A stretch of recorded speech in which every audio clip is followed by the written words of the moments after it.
Bismillah ar-Rahman ar-Rahim. Assalamu alaikum wa rahmatullahi wa barakatuh. Welcome you once again to the show on Salam Media. It is Wednesday nights with myself, Inayat Wadi. And once again, we take a look at some of the major issues right across the entire world and also locally. So for the next 2 hours, we welcome our listeners, our viewers on the various platforms of Salam Media this evening. Wonderful that you are able to join us now. One issue that is making headlines in occupied Palestine is the Israeli elections. And we know in recent years, the Israeli government has not been able to form a stable government, and there's been election after election. Now, what makes this election so different is we are led to believe that Benjamin Netanyahu has now returned and is on track or on course to lead another right-wing government. In fact, some describe it as the most right-wing government ever.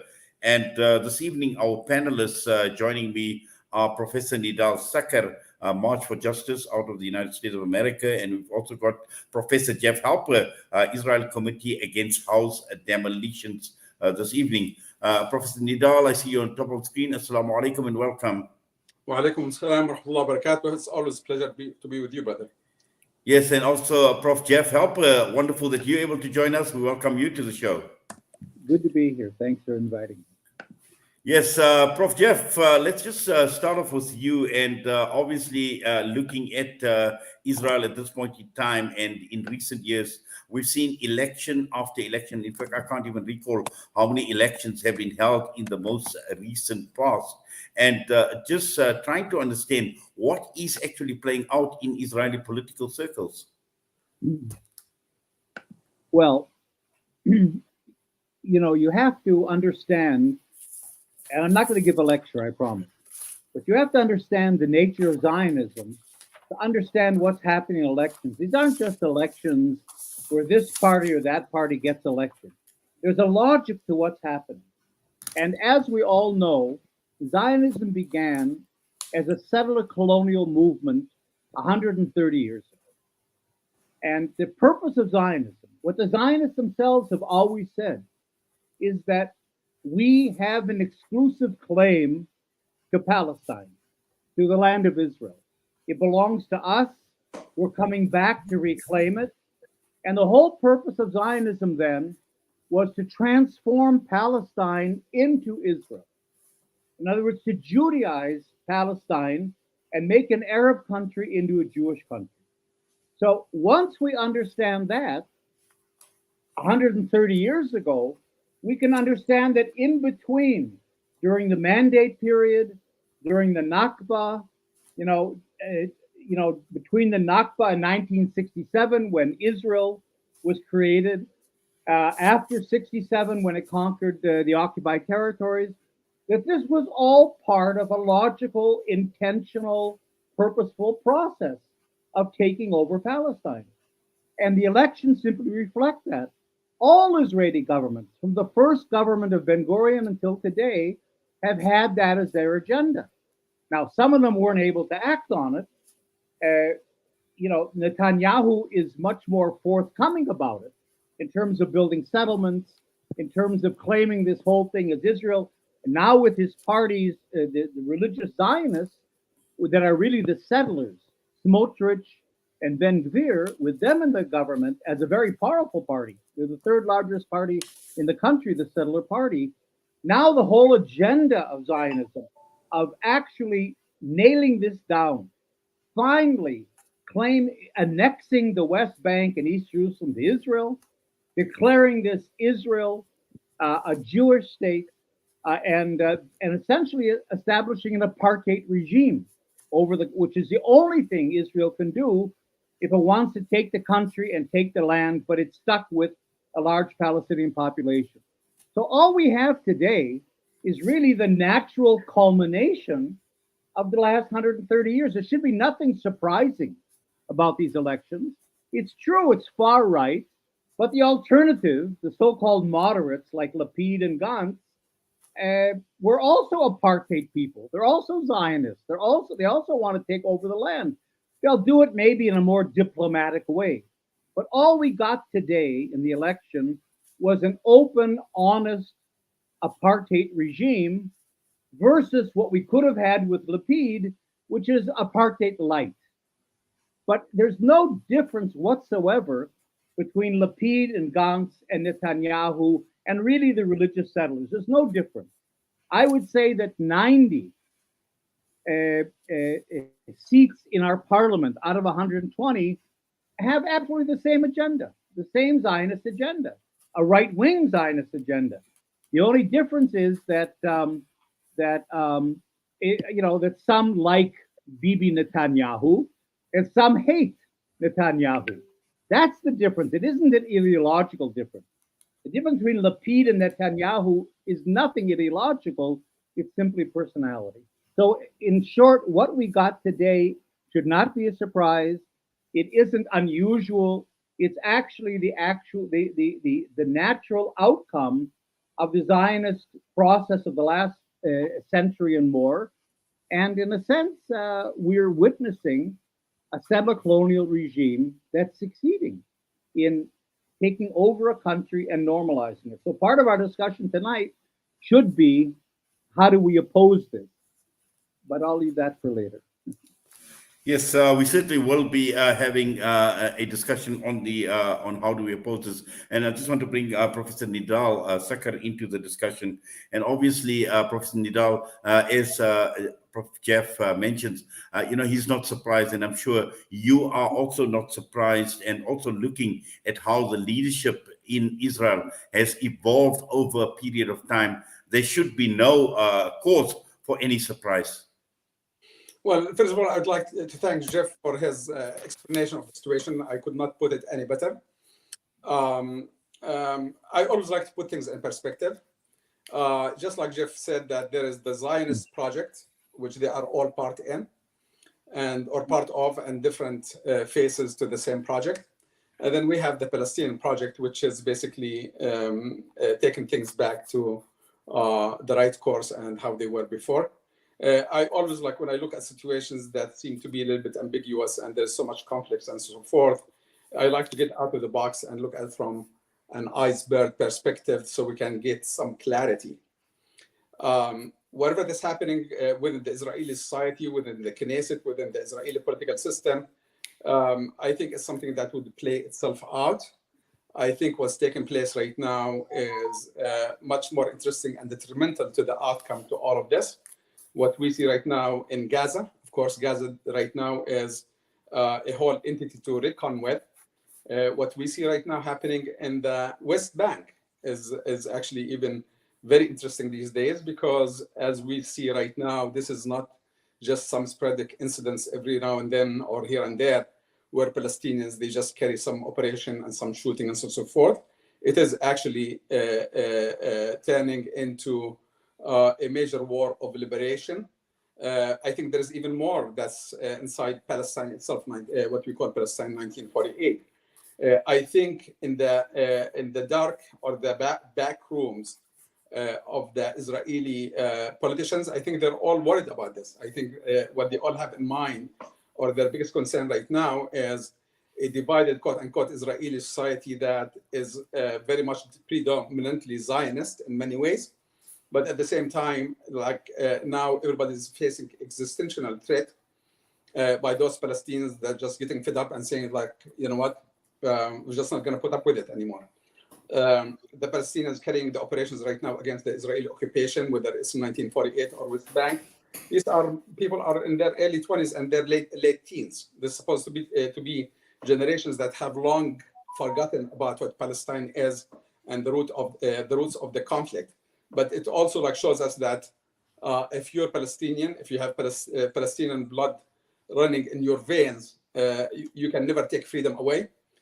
We see what's happening in the region as well. So whenever you see this Israel thing, or so-called Israel thing, you cannot see it out of the context of the region that's really trying to give it the lifeline and try to fortify it and supply it with everything to strive and to continue existing, whether it's dictator Arab regime apparatus that we have, We see now that the Egyptians right now are in shambles. We see like bad news coming to the Saudis and the Emiratis as well.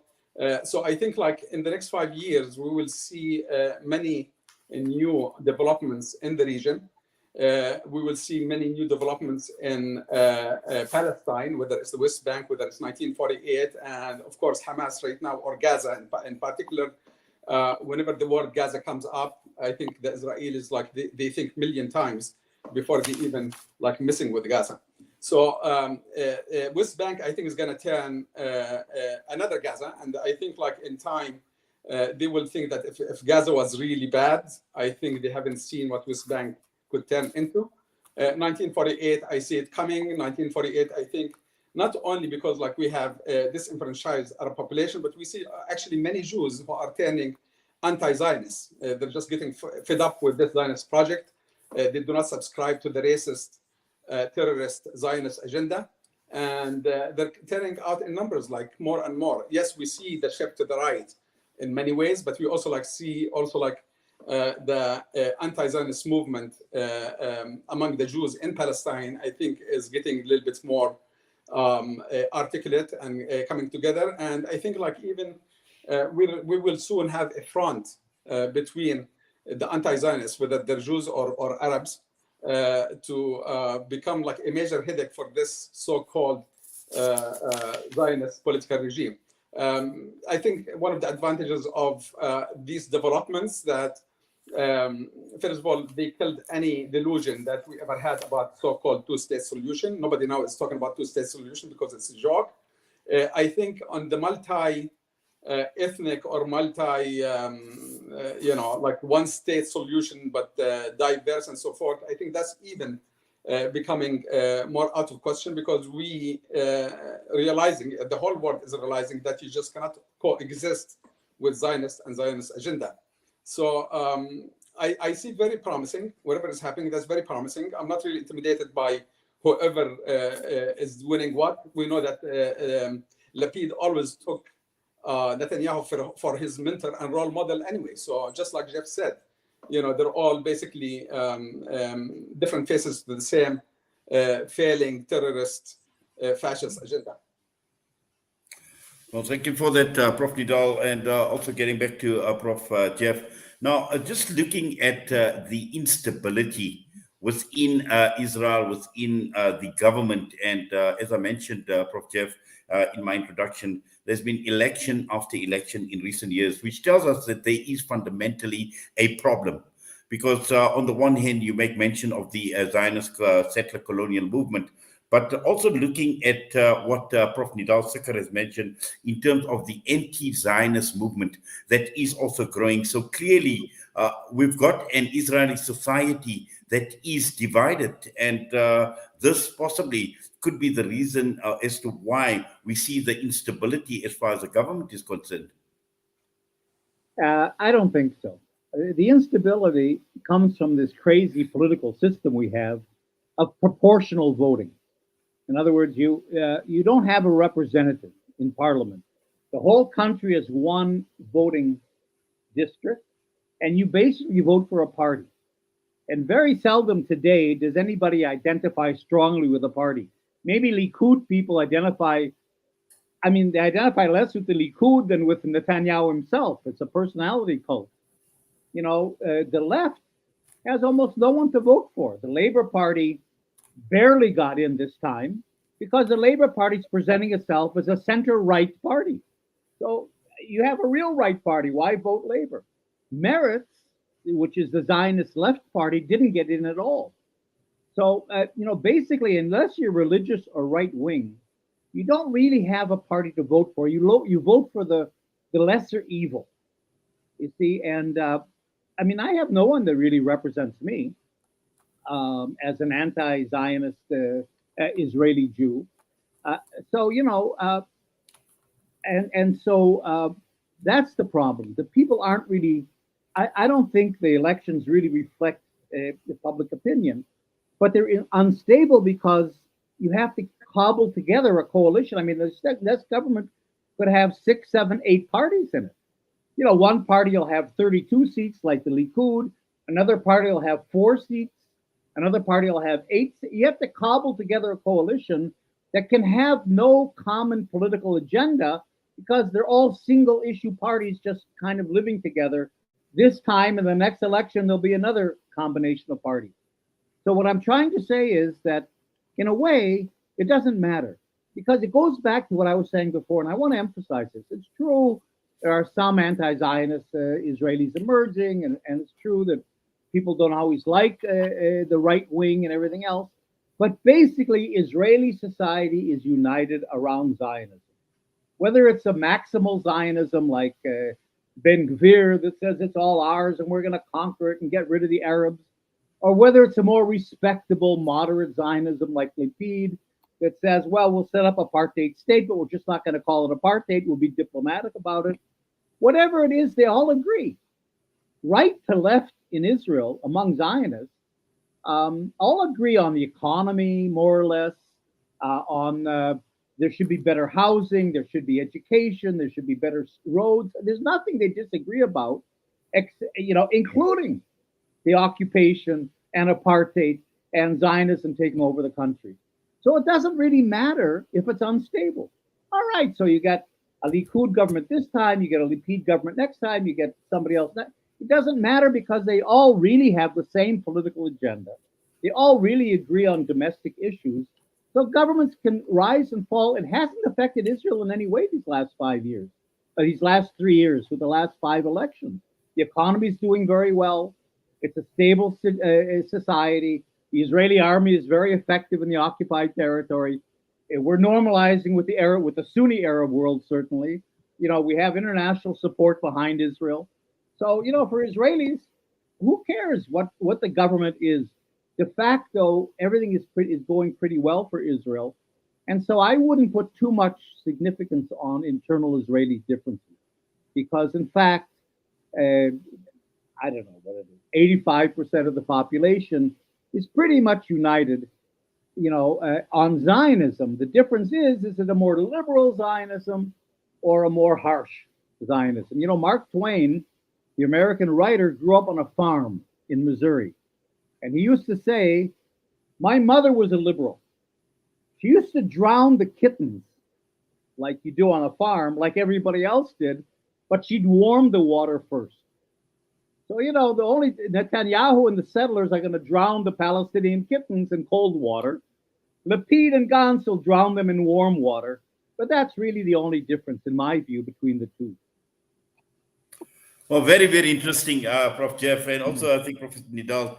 I think just talking about this personality cult that Prof. Jeff Halper refers to, and looking at the latest developments, Netanyahu, and a cult-like figure in Israel, I would say, and people obviously forget. His past as well, and we know the charges that were leveled against him. Yet, this cult-like following is actually driving Israel society to elect people like Benjamin Netanyahu. Is that directed towards me or Nidal? To Prof. Nidal. Okay. I mean, Jeff, as usual, like he gives us like really insights on very accurate assessment to what's happening, quote unquote, from an insider perspective on what is going on with the Israeli political system. I am a strategist, so I look at always at things from, while taking into consideration what happens inside the box, you always have to give yourself the chance to get out of the box so you can see everything where it falls and see things in perspective and have longer term outlook on what's happening. Whenever you have a battle or you have a war between, let's say, two enemies, these wars usually take the form in terms of series of battles. Those battles hardly ever decisive, but then the outcome of the war is for it to really be finalized. You need to have one condition that is a must, and that condition is that you have to have complete separation between the two sides. So what we're having right now is that we're having the Zionist project in so-called, in actually occupied Palestine is being actually very much all like united in all the core principles, and just like Jeff said, like, you know, it's just warm water and cold water thing, but they're both drowning the kitten, right? And that's actually very good help for anybody who's on the fence and thinking that we might have somebody like Abbas, something like Palestinian Authority, somebody like maybe like Arabs 1948 who think that there can be some reconciling coexistence, working with the system and the whole thing. And that basically shuts the door on these arguments and makes the only viable option for Palestinians to get their own sovereignty and their rights and so forth is that they have just to completely side against that Israeli or against that Zionist project. It's basically like this argument is the same argument that actually the Palestinian resistance have been making all along anyway. So time is coming to once again to show us that, you know what, whoever were sticking to the guns are the ones that who knew it all along, and sooner or later is going to come down to that. Yes, the Israeli army and the Israeli government and the Israeli or Zionist, state right now living its golden ages with the support of all of those Sunni dictators and the U.S. and the international community, and the economy is doing fine and seems like handy-dandy and everything else. But let's remember that whenever you have a Palestinian going in some bar or some street and so forth and carrying out a very limited symbolic operation, we'll find like, you know, scores of people running out of the country and start applying for visas and citizenship everywhere else. So, expect much more of that to come. It's not going to come as sporadic and as spontaneous as it has been so far. I have good news for the Zionists. They will actually be seeing in the coming months and years their subjugation of Palestinians coming to fruition, with all the new generations basically completely clear-minded about that Zionist project and how to stand against it and how to eliminate it. It'll take some time. It's not going to happen overnight. It's not going to happen maybe in a year or two. But I think in years to come, I think we will see the light. I've been seeing the light at the end of the tunnel for years already. But I think the light is going to come like more shinier and stronger. And I think in about a few months, I think like if we have this conversation a year from now, we'll be talking about different reality on the ground that we've seen so far. Well, certainly, and hopefully a year from now, we still will be having this discussion, Professor Nidal. I certainly will make a note of it. But Prof. Jeff, just talking about, a greater evil or lesser evil, is there such a thing? Because, when one looks at some of the reaction coming through from Palestine, we've seen PLO officials talking about more hostility towards Palestinians in the event of Netanyahu winning the election. Hamas saying that, Israel leaning more towards extremism. And also these are major concerns that are being expressed at this point in time within Palestinian circles. Well, again, I don't think the idea of being extreme or more far right or less far right is relevant. Zionism has its purpose, and it doesn't matter if it's accomplished by respectable liberals or by crazy settlers with guns. It's the same agenda, and the agenda is actually being pursued, and we're in the final stages. I mean, from Israel's point of view, there is no more conflict. There is no more issue at all. This was not the basis on which Israelis went to the polls. Haaretz newspaper did a poll of what's on the minds of Israelis. What are they going to vote for? And what we're talking about, occupation, colonialism, Palestinian rights, all that, was number 11 on the list. It's a non-issue in Israel. That's not what they voted for, Bibi or against Bibi, or for religious issues or secular issues or Mizrahim or Ashkenazim or this or that.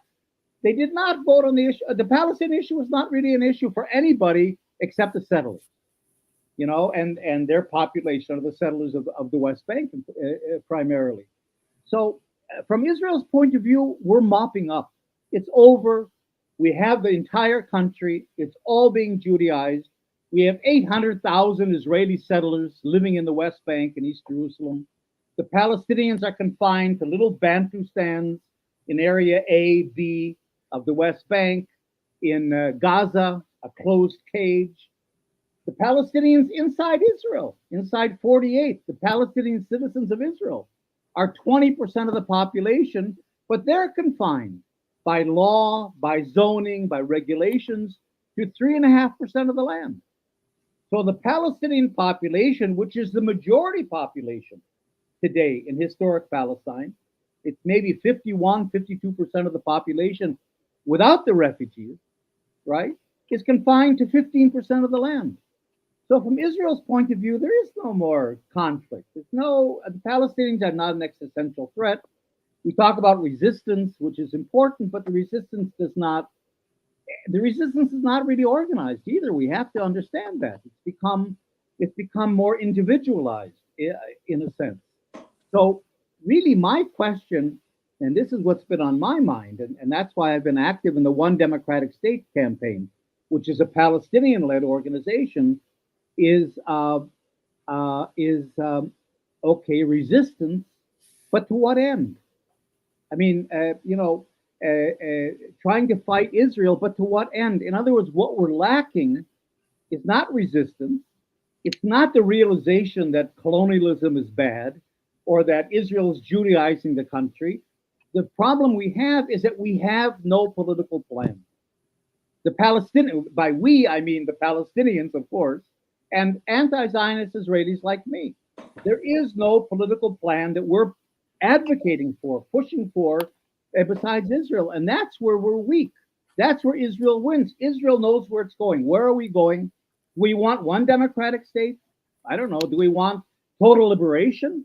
That was always the Palestinian agenda. Do we want two states? Do we want a confederation? What do we want? And we're not saying what we want. And that is, I think, is our fatal. So I'm putting less emphasis on how strong the right is in Israel or how strong the Zionists are or what they're doing. I'm concerned about our lack of effective resistance politically, effective resistance to Zionism, because we're lacking a political program and organization and leadership. Yes, I'd just like Professor Nidal to actually comment on that statement you've just made in terms of there being no political plan on the part of the Palestinians and the anti-Zionists. Prof. Nidal, do you concur, and just your thoughts? Absolutely, but the point is this: Israel is not a political state, so is Gaza. These are realities that are created on the ground. Israel came to existence through wars, through on-the-ground measures, right? Did not come through like political maneuvering and so forth. Political maneuvering came to cement and to give it legitimacy to one of the biggest crimes in history against indigenous people. Nonetheless, it was the realities on the ground. Hamas did not become an entity in Gaza but through negotiation. And the realities on the ground have to change. And I'm still not I just don't believe in the political outcome anytime soon. I don't see, like, for example, like when I look at people like for example, like let's say Jeff and many Jews that are anti-Zionist, I don't see them as quote unquote different faction or different group. They're all anti-Zionist agenda, and we're all unified and united in that, whether in Palestine or even worldwide. So I think once we have quote unquote that liberation on the ground, once we have the so-called Zionist Israelis running for cover, whether inside Palestine or to some other countries or to wherever the hell they came from, I think we can have room for political agenda on what is the future of that future Palestine, how we want to look like, and how all of the different communities and the components of that society, how we're gonna create our new rules and so forth. But I think until that happens, we're going to have realities on the ground changing. I don't see any way for that to change except through resistance. If you're talking about Gaza about 25 years ago, you would have never imagined when people were carrying rocks, throwing it at tanks, or somebody like taking a knife, stabbing like some checkpoint settlers and so forth. You would have never imagined that a day would come when Gaza becomes almost like has its own autonomy. I think in a few years we're going to be talking about the same thing in the West, in parts of the West Bank, at least, if not the entire West Bank, and we're going to be talking about some areas inside Palestine. I just don't see when I look at conflicts, even though that I pay attention to the short term changes that take place and conflicts and confrontations, so forth. But I also keep in mind what the historical outlook on those conflicts, what we have seen in Palestine, what's the historical experience of Palestine. We had, crusaders coming to Palestine, subjugating Palestine for 200 years occupation, and they were actually much more in control of Palestine at the time than Israelis can ever wish to be. But where are they now? Where are they now? This so-called Israeli thing, I think it's just a matter of time. I'm very hopeful it's going to be in our lifetime, honestly. Like, even though that some people think that this is too optimistic, I think in our lifetime we're going to see actually this so-called Israeli thing as something that's really fading away and becoming something of the past, hopefully soon. Yes, and I see we have got some comments coming through, and I'm just waiting for my engineer to bring up the comment on the screen. Because there has been, I see there is one that says a far-right leader will put his own people's lives, pride, wealth, and success in front of everyone else's opinion, no matter where they live. The Palestinians are now disappearing thanks to themselves. Now, I'd just like Professor Jeff Halper to comment on that. Are the Palestinians disappearing? No, by no means, no. No, on the contrary. I think the Palestinians are much stronger than they think they are. But I don't mean in the same sense that Nidal is talking about. I really don't think resistance, or certainly armed resistance, is appropriate. I think it's when you're facing, I wrote a book about the Israeli military called War Against the People. I mean, Israel's arming the entire world, not only arming itself. It's not a military force that you're going to beat with resistance. When I have groups come here in solidarity with Palestinians and I show them around, I always take groups to Tel Aviv. Why? Because Israel isn't just some abstraction. It's not some, country that's here or shouldn't be here and it's weak. And if we just resist, I really don't believe the Palestinians are Salah ad-Din, and that the Israelis, the Crusaders were beaten. It didn't just happen by some mystical kind of a way. The Palestinians are not going to beat Israel in militarily. There's a lot of other ways they can beat Israel, and that relates to your question.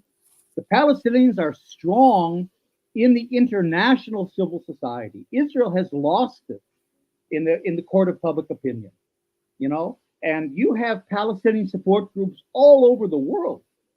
And that's the strength of the Palestinians. What's lacking here is that they support Palestinians, but there's nothing to mobilize around because there's no plan. So if you go to your member of parliament in South Africa and you say, we want to resolve the Palestinian rights, and your MP says, okay, well, what do you want exactly? We don't have an answer to that. What do you say? End the occupation? We have slogans. We don't have, and so people abroad that have to follow the lead of the Palestinians are waiting for that leadership. They can't liberate Palestine from Cape Town or from London or from Brisbane. And that's the missing piece, and that's the strength of the Palestinians, not armed resistance. I don't think that's the strength at all. The Palestinian strength is that they have world public opinion behind them. And if they present a political program of what they want, resistance, heroic as it may be, is reactive. It's reactive. The point is, and that's why I don't quite agree with Nidal, that first we liberate Palestine and then we decide what kind of a state we want. That you can't make that separation. You've got to tell people, where are we going?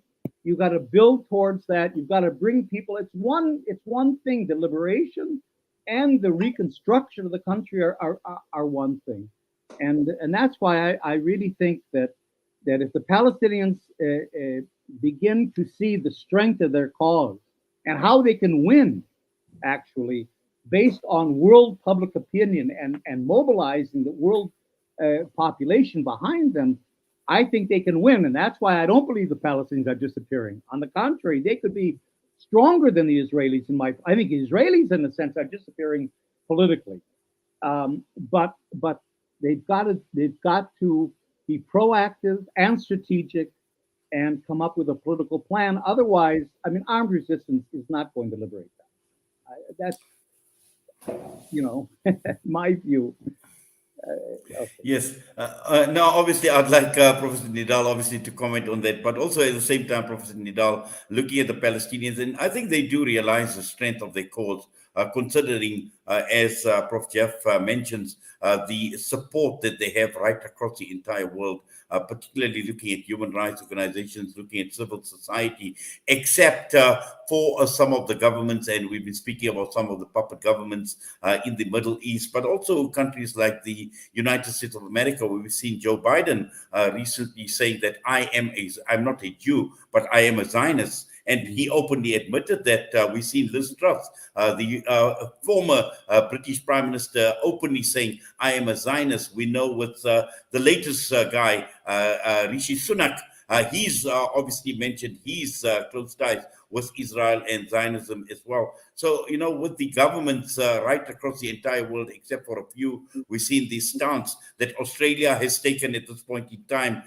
So I think apart from the governments, the strength of the Palestinians clearly lie in the support right across the entire world. Well, actually, you already gave me the answer to this, to all of us, actually. The answer is very simple. When you have occupation, you cannot have coexistence. Time and time again, history teaches us that whenever you have occupation, this occupation is only removed through resistance. We are not talking about like 200 or 300 years ago. We saw it in Vietnam when the US was superpower. 25 years ago when the international coalition, by the way, it wasn't only the US, it's international coalition, just like the coalition that you're telling me that now everybody is actually raising the flag and being proud Zionists like Joe Biden and that dude in Britain and Liz, whatever her name is, and so forth. They're all like proud Zionists and so forth. That's fine. We had international coalition of all the world superpowers going into Afghanistan 20-some years ago, and we saw how they came out. Well, guess what? Time and time again, it's going to happen in Palestine. It's going to happen in other places as well. So I just don't see. Yes, in Palestine took a little bit longer, because Palestine has its own like special status in history in the world and so forth. But you know what? Getting rid of the Zionist project is not only a service to the Palestinians, it's a service to the whole human community and humanity at large. It is a very devious project. It's a very evil project. And uprooting that project is going to take time and it's going to take some extraordinary measures.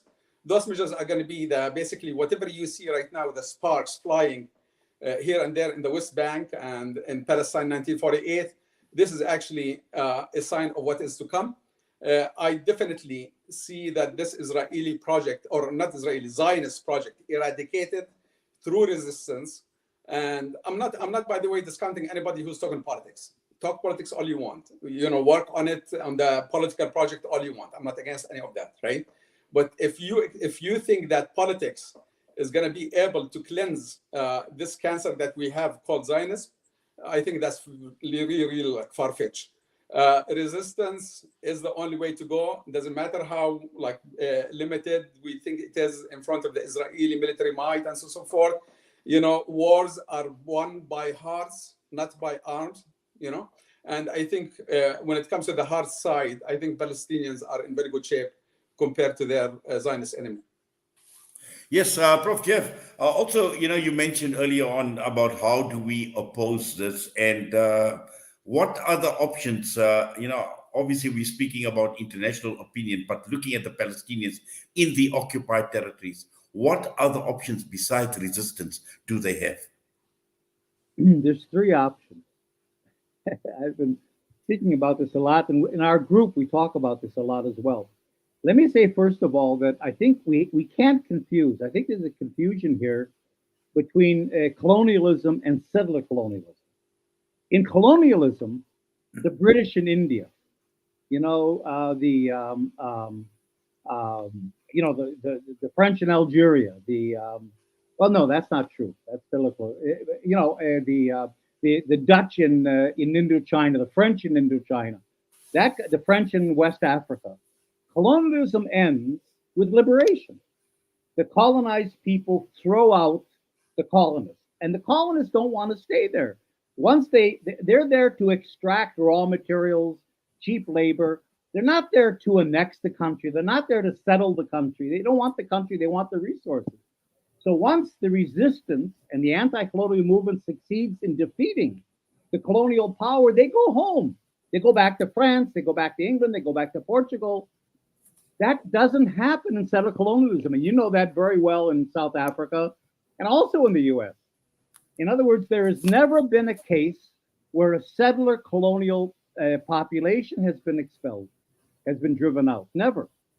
Um, uh, in South Africa, I think the ANC realized that they had every right in the world to expel the whites in the settler colonialists in South Africa. The ANC decided not to for all kinds of reasons, partly because it would they thought it would even destroy South African society. They didn't want to start the post-apartheid period with expulsions. Even Hamas has said, we don't want to create new refugees because Israelis don't have anywhere to go back to. There's no mother country for Israelis like there was for colonists. In Algeria is one of the few cases in which the settlers left, but they were not driven out. The FLN did not drive out the Pierre Noir from Algeria. They left. They were afraid and everything else, but they left. They were not driven out. If a settler population is strong enough to establish itself and establish a state, it's too strong to dislodge. It's too strong to get out. It's too strong economically, demographically, in every sense. And so I think what the Palestinians have to bite a bitter pill.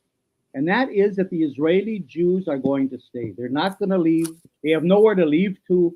This whole thing about they all have a dual citizenship, and it's not true. They're going to stay here, just like the whites stayed in South Africa. And so that means, from my point of view, the Palestinians have three options. One is what we advocate: one democratic state, a democratic state of equal citizenship, in which Israelis and Palestinians are going to have to live together. That's the reality. And the question is, how do we create a new civil state like South Africa, but allow the different national groups to continue to exist in their own state? I won't get into details, but that's our approach. What Nidal seems to be talking about is the traditional Palestinian approach that I think most Palestinians still accept, which is total liberation. We're going to come back. This country is going to be Palestine. We're going to liberate it. It's going to be the country is going to be Palestine, run by Palestinians, maybe even a Muslim country. There's a lot of Palestinians that say that in one way or another. And then what happens to the Israelis, we don't really care. Maybe they'll stay, maybe they'll go, that, from my point of view, is unworkable. That's confusing colonialism. That's a colonial liberation strategy in a settler colonial situation in which the settlers are not going to be driven out. And even if you could drive them out, the international community wouldn't allow that. And I don't know if it would be good even for Palestinian society if that happened. So from my point of view, that's a non-starter. The third option that Palestinians have is an anti-apartheid struggle. You hear many Palestinians today saying, well, we don't care if it's 1 state, 2 states, 10 states. As long as we get our civil rights, we're fine. Well, that's naive because unless you dismantle and decolonize a settler colonial regime and destroy it and start all over again, it's going to stay in power. So if the Palestinians believe that just getting the right to vote is somehow going to give them liberation, that's I think naive. So from my point of view, I'm sure Nidal doesn't agree, but from my point of view of the options of a democratic state in which everyone remains as equal citizens, and of course the refugees come back, versus total liberation, versus and simply an anti-apartheid struggle, I think the one democratic state is the only possible way out for the Palestinians, given that it's a settler colonial situation. Well, it'd be interesting to see, Professor Nidal, the three options that Prof. Jeff speaks about. Just your thoughts? I mean, actually, I don't see much difference between what Jeff is saying and what I'm saying. There's some semantics here. When you hear the word Israel is Zionist project, so I don't mix the two. Jews and Zionism are completely different things, and even the term Israeli Jews, I have problem with it because somebody like, for example, like Jeff, for me, I won't call him Israeli Jew. I would call him Jew, right? Anti-Zionist Jew, right? And there is it's very important actually to draw that distinction. Why? Because there is no coexistence with Zionism. Whatever Jeff is saying, even though it has wide appeal among anti-Zionist Jews, but it has zero appeal among the Zionists, right? So which means that actually it goes back to whatever I'm saying. That the form of that state, one democratic state, so far I don't have any problem with that. As a fact, if you go to the rules of engagement in Islam and the relationship, how the relationships are defined between different communities and Muslims and non-Muslims and so forth, Muslims never have problem with, let's say, any religion that's not carrying arms against them anyway, right? So somebody like, let's say, Jeff and I, we are both united against Zionism. I would find somebody like Jeff, for example, somebody that I can work with and communicate with and build alliance with and coalition with much more easier than somebody like, let's say, in Palestinian Authority like Abbas, who's basically getting his paycheck from Netanyahu or the Israeli government. So the semantics are not really that important. I mean, they're very important, but at least in our case, all the Jeffs out there in terms of the Jews who are against the Zionist project. I mean, we are just one people. I would never, of course, I find it very interesting because we've been talking about this subject long before this whole democratic state argument came up, where I was working with Naturai Carta and Jews Against Zionism, where we had March for Peace something like 25 years ago. And they had a mandate and they gave a speech and they defined how they would think that this future Palestine would look like after the elimination of Zionism. It's not much different than what Jeff is saying, what I'm saying. Even though, like right now, it seems to be remote because the realities on the ground are far extreme to the right and so forth. But I think like sooner or later it's going to come to that. It's going to come to people who are against or united against the Zionist project, coming together and finding out how this home is going to be forged to all of us who are against the Zionist project. That's something that I know that I mean, it's coming. It's coming. So when I say driving people out and so forth, certainly I'm not talking about the people who believe in Palestine and historical Palestine and the coexistence between the people who are united against the Zionist project. I'm talking about those people who have no place or room in Palestine, those people who are basically against any coexistence even with themselves. Israeli society, by the way, is not united. The Zionist, quote unquote, Zionist society is not divided. If there is no Palestinian problem, then they will find anything just to get on each other's necks. So I think once they start facing that challenge called resistance coming up soon in much larger scale, we will see them fighting with each other, even worse than Palestinians fighting against the Zionists. It doesn't really take much. Whenever we see a couple of rockets from Islamic Jihad or Hamas raining on historical Palestine, many people start running. What the hell are we doing here? I'm here in the U.S. I see many so-called Israeli Zionists who just got out of service and living here and so forth. And you tell them, like, I see them at the gym, I see them everywhere. And you tell them, like, are you going back? And say, no, hell no. I couldn't wait to get out. So, one thing that they have in common, those so-called Zionists, that even though that they are united in occupation and subjugation of people and so forth, but their life is so dear to them, their property or wealth is so dear to them, the minute that they feel like their life is under threat and danger, which is only the resistance can create that reality, I think we'll see them like in scores, like just flitting out, and eventually we'll have all of those peace-loving, coexisting people together, and they can forge any democratic state they wanna forge. I don't care how they forge it, as long as they restore peace to Palestine and coexistence and harmony. Palestine is the land of all faith, all religions, and all humanity to live in peace and freedom and their rights. That's not something that can ever happen under a colonial, racist, apartheid, terrorist Zionism. Yes. Now, Prof. Jeff, in the interim and with Bibi Netanyahu almost certain to be elected, just looking at it from a Palestinian perspective, what do Palestinians do in the interim? Because clearly there is concern that, with him becoming prime minister, we know what has happened. I mean, house demolitions, the annexations, those still going to continue as far as Gaza is concerned, the massacres, what has been playing out in West Bank, in Nablus in the last few weeks now, all of that is still set to continue. So what do Palestinians do in the interim?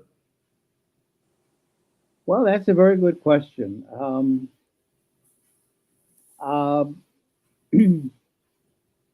I'm not sure because,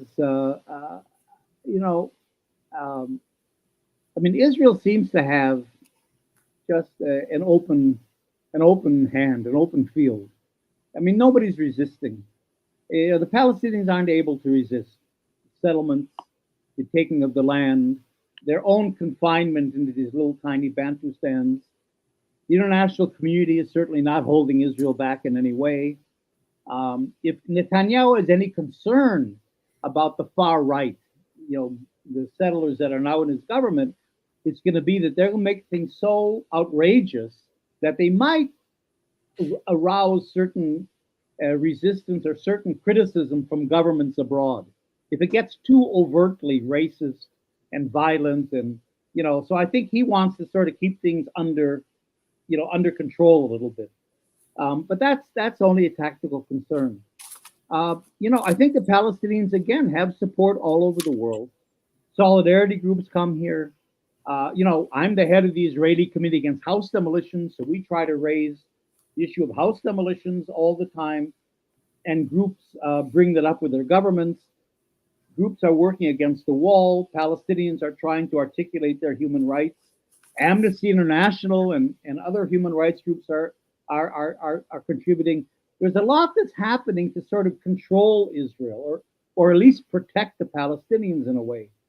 But all these are stopgap things. I don't know if there really are interim measures you can take. That's why I really think there's an urgency here. And to tell you the honest truth, sometimes I miss that sense of urgency with Palestinians. This is happening. Israel thinks it's won. Apartheid is there. It is normalizing with the Arab world. The Israelis aren't going anywhere. They're getting stronger. And so the Palestinians are suffering. So it seems to me that the first priority, interim, not interim, today, is the Palestinians have to begin to communicate among themselves, have to begin to talk politically. I mean, that's where I really disagree with Nidal. This is only political, and it's urgently political. And they have to begin to come together, which is a very hard thing, without a PLO, without any kind of liberation organization, without a national leadership, actually with a collaborationist Palestinian Authority leadership, so-called, without a leadership or without a plan, they're really in a very difficult situation. So it's urgent that they begin to pull themselves together, to talk politically, and to begin to emerge as political actors. Right now, the Palestinians are not political actors in the arena. Israel is left alone. Israeli Hasbara or propaganda is not met by effective Palestinian statements of its claims, or what the Palestinians want. So that's where I'm really urging, and that's where I'm trying to work as much as I can as a non-Palestinian to begin to formulate a political plan, to begin to get the Palestinian factions and segments of their society in communication with each other, and to organize around a political plan. That seems to me the urgent thing that uh, it's not interim, but it has to be done as soon as possible, because I don't see any interim steps that can be taken that are going to be effective in stopping Israel in any way. Yes, Prof. Just your comment on what Prof. Jeff Halper has to say in terms of a sense of urgency. Is there a lack of urgency on the part of the Palestinians? And also just looking at some of the political concerns that Jeff has raised. I mean, I definitely support everything that Jeff is trying to do and is doing. I think the awareness, the conscious among the Palestinians, I think they have very good clarity in terms of what their goals and what they need to do. Just like I said, I'm out of the box, revolutionary type of person. There are many things that are happening in the region. I think like within a week or so, we might see something happening in Egypt, for example. That's going to change so much realities on the ground, and that's going to be very fundamental to the question of so-called Israel anyway. So yes, if we think about the issue on terms of what's happening within the Palestinian borders and all of those different dynamics and so forth, things can be going along the direction that Jeff is talking about. Nonetheless, I think there are so many things that are taking place right now. I think there are so many factors that are going to come into play very soon. I think the next few years, things are going to be completely different than we're talking. That's why I said, like, if we talk a year from now, we'll be probably having different realities on the ground, whether inside Palestine or outside Palestine, that the whole course of conversation would be completely, different. I have absolute certainty to the future of Palestine along the dreams that Jeff and I have. I have no doubt about it. I think there's a good chance that we might live it in our lifetime rather than our own kids. But, as a Muslim and as somebody who has so many precedents in Islamic history at the time of Prophet Muhammad and so forth, Suraq ibn Malik incident and every other incident from that point on, we see things in different perspective. I'm sure that Jeff, by the way, sees it the same way too. I'm not discounting that. But what I'm saying is we look at today in the perspective of yesterday and tomorrow. Today might not be very shiny, but definitely yesterday was shiny. Maybe not the near yesterday, way back was shiny, and the future is definitely shiny. And I think sooner or later, Jeff and I were going to be like having fool and falafel somewhere in Jerusalem. Well, hopefully I would be able to join both of you as well in Jerusalem. Professor Nidal, Sakr, and also Prof. Jeff Halper, I do appreciate you taking time out, both of you taking time out and being part of this panel discussion this evening here on Salam Media. And we wish you all the best, and please take care. And hopefully, as you mentioned, Prof. Nidal, a year from now, it is the 2nd of November, so hopefully we will be linking up a year from now, inshallah. We will be deciding which restaurant we're going to be having that full and falafel in, inshallah. Inshallah. All the best to both of you. Assalamu alaikum wa rahmatullahi wa barakatuh. Well, that brings us to the end of part one of tonight's discussion, and I must say quite an absorbing, quite an interesting discussion with both the academics, Professor Nidal Sakr and Professor Jeff Halper, and this comes against the background of Benjamin Netanyahu, almost certain to be re-elected as the Prime Minister of occupied Palestine, and Israel is what we know it is. The time is just gone 8 p.m.